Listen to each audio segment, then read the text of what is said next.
September 15th, 1916. A mechanical monster emerges from the morning mist at Flers-Courcelette, its tracks grinding over barbed wire and trenches like they're nothing more than speed bumps. British soldiers stare in awe as this iron beast, barely faster than a walking man, armor thinner than a modern car door, changes warfare forever. Now imagine that same moment, but it's 2025. The Beast is a 70-ton digital predator moving at highway speeds. Its artificial intelligence processing 1,000 battlefield variables per second. Its armor capable of stopping meteors, its weapons reaching targets beyond the horizon. From a lumbering curiosity that broke down more than it fought, to unstoppable technological titans that can level city blocks. This is the most incredible transformation story in military history. But here's what will blow your mind. Every single innovation, every leap forward, every breakthrough that created today's armored monsters can be traced back to one thing: the desperate need to survive the next battle. This isn't just the story of machines. This is the story of human ingenuity, pushed to its absolute limits by the unforgiving crucible of war. And by the end of this journey, you'll understand exactly how we went from tin cans on tracks to the digital gods of war prowling battlefields today. Buckle up. This evolutionary journey is about to get wild. Picture this nightmare. It's November 1917, Cambrai, France. Second Lieutenant Harold Morrison climbs into his Mark IV tank, a mechanical coffin that's about to become his tomb. The interior temperature is 120 degrees Fahrenheit. The noise is deafening. Carbon monoxide from the engine is slowly poisoning the 8-man crew crammed inside the steel box. But Morrison and his crew are about to make history. When they roll forward, their 28-ton beast will crush German machine gun nests that have slaughtered thousands of Allied soldiers. For the first time in 3 years of bloody stalemate, the Western Front is about to move. These weren't tanks. They were land ships, designed by naval architects who thought warfare on land should work like warfare at sea. The Mark IV could barely reach 4 miles per hour on good ground. Its armor was so thin that German machine gun bullets could punch through it like paper. The crew communicated by hitting the walls with hammers, because the engine noise made talking impossible.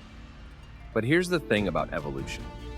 It doesn't care about perfection, only survival. And these primitive beasts had something revolutionary. They just kept moving forward. While infantry died by the thousands in no man's land, these mechanical monsters rolled over trenches, crushed wire obstacles, and gave Allied forces their first real advantage in years. The Germans were so terrified they called them devil's coaches. By 1918, both sides were frantically building their own armored creatures. The French Renault FT, the first tank with a rotating turret. The German A7V, a mobile fortress that looked like a building on tracks. Each design was an experiment, a gamble, a desperate attempt to crack the code of mechanized warfare. They were crude, unreliable, and deadly to their own crews. But they worked. And in that working, they planted the seeds of everything that would follow. Fast forward to September 1st, 1939. The world is about to witness something terrifying. The tank beast had been evolving in secret. Heinz Guderian's panzer divisions explode across the Polish border like mechanical lightning. But these aren't the lumbering monsters of WWII. The Panzer III moves at 25 miles per hour. Its radio keeps commanders in constant contact. Its tactics, blitzkrieg, turn warfare from a grinding slugfest into a chess match played at breakneck speed. Poland falls in 36 days. France, the birthplace of tank warfare, collapses in 6 weeks. The beast had learned to hunt in packs. But evolution is merciless. For every predator, nature creates a counter-predator. Enter the T-34. Stalin's engineers looked at German success and asked a terrifying question.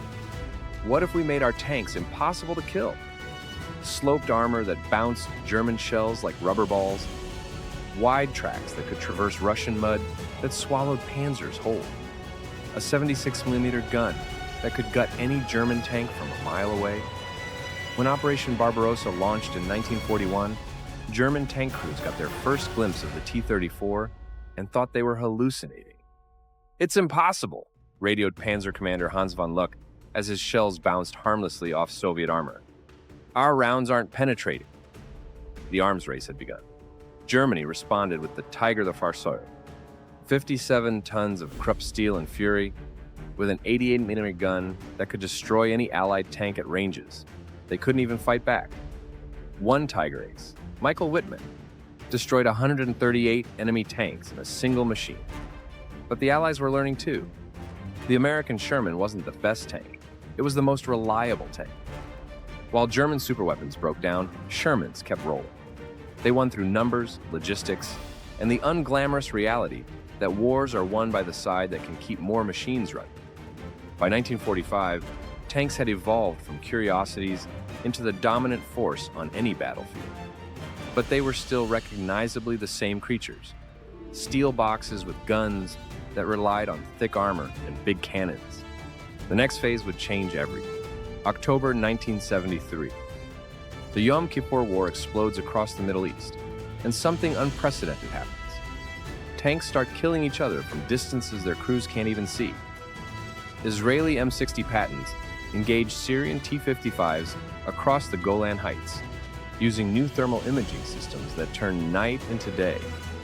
For the first time in tank warfare history, the crew that sees first wins. Armor thickness becomes less important than sensor quality. The age of high-tech warfare has begun. But the real revolution was happening in secret laboratories. Computer engineers were asking a radical question. What if the tank could think? The M1 Abrams, rolling off production lines in 1980, was the first true cyborg tank. Its fire control computer could calculate range, wind speed, target movement, and ballistic drop faster than any human crew. Its thermal imaging could spot enemy tanks through smoke, darkness, and sandstorms. Its turbine engine gave it the speed of a sports car with the weight of a locomotive. But computers weren't just changing how tanks fought. They were changing how they survived. Reactive armor that literally exploded incoming shells before they could penetrate. Active protection systems that shot down missiles like skeet shooting. Countermeasure systems that could blind enemy targeting systems or jam their communications. The beast was becoming invisible, untouchable, and deadlier than ever before. Then came the Gulf War, January 17, 1991.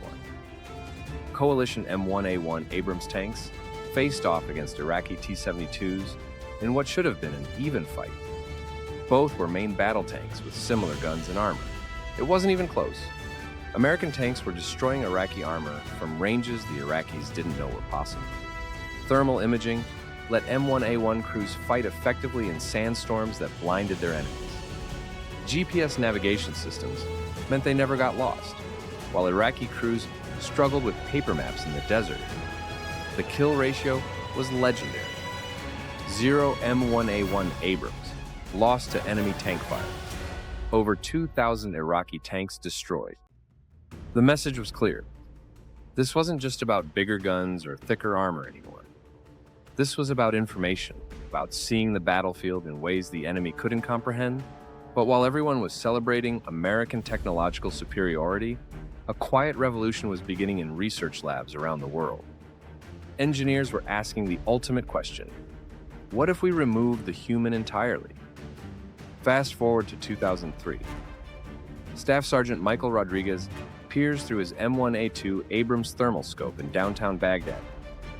His tank represents the pinnacle of human-machine cooperation: digital fire control, satellite navigation, battlefield management systems that would make NASA jealous.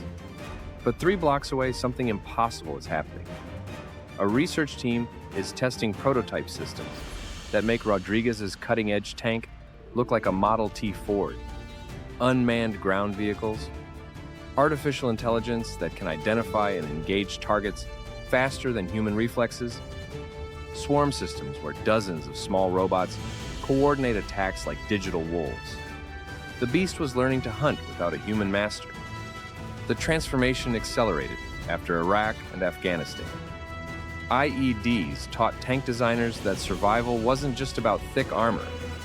It was about not being there when the bomb went off. Speed, stealth, and intelligence became more important than raw protection. Enter the Israeli trophy system, active protection that can track and destroy multiple incoming threats simultaneously. Russian arena systems that create protective bubbles around tanks. German AMAP systems that can stop armor-piercing rounds that would penetrate 2 feet of steel. But the real breakthrough came with artificial intelligence. Modern tanks don't just have computers. They have digital brains that never get tired, never panic, and process information faster than human neurons can fire. The South Korean K-2 Black Panther can automatically detect, track, and engage targets while driving at full speed across broken ground. Its AI system can identify enemy vehicles, calculate firing solutions, and engage threats faster than a human crew can even see them. Meanwhile, Russia's T-14 Armata puts its crew in a separate compartment, turning the entire tank into a remotely operated weapon system. If the tank is destroyed, the crew survives. If the crew is killed, the tank keeps fighting. We're not just looking at better tanks anymore, we're looking at entirely new species of warfare. Which brings us to today, the year 2025. The beasts have evolved into something their WWII ancestors wouldn't recognize as the same species. Meet the cutting edge. The US Army's next-generation combat vehicle doesn't just fight, it thinks.